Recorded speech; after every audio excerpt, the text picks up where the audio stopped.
అయ్యా జగపతి గారు, మీ పుణ్యమా అని జీవితంలో చూడలేనివి జరగలేనివి ఏయో చూడవలసి వస్తుంది. నారాయణ, నష్టపెట్టకుండా విషయం ఏమిటో చెప్పు. ఆ రుద్రాయి ఏంటో, ఆస్తి మొత్తం పనంగా పెట్టి పూజలేంటో, చేతిలో 4 గుడ్లు పెట్టడం ఏంటో నాకేమీ అర్థం కాలేదు జగపతి గారు. నారాయణ, అద్భుతం జరిగినప్పుడు చూసిన వెంటనే నమ్మశక్యంగా ఉండదు.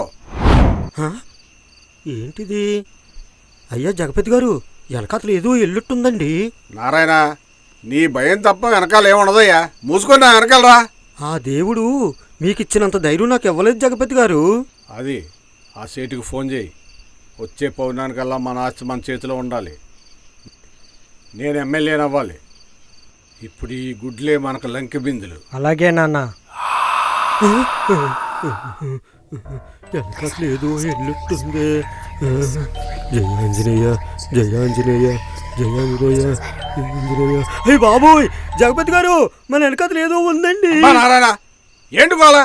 మన వెనకాల ఏముంది? ఇక్కడే ఏదో చూశానండి. ఇక్కడే ఇల్లు చూశానండి.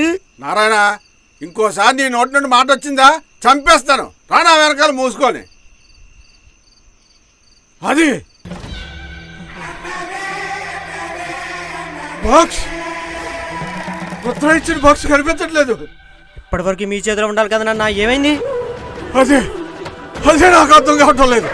రుద్ర ఎక్కడ ఉన్నాడో కనుక్కో. రుద్ర దొరకడం కష్టం నాన్న. శాంతి పూజల కోసం హిమాలయాలకు వెళ్ళిపోతాడు. రుద్ర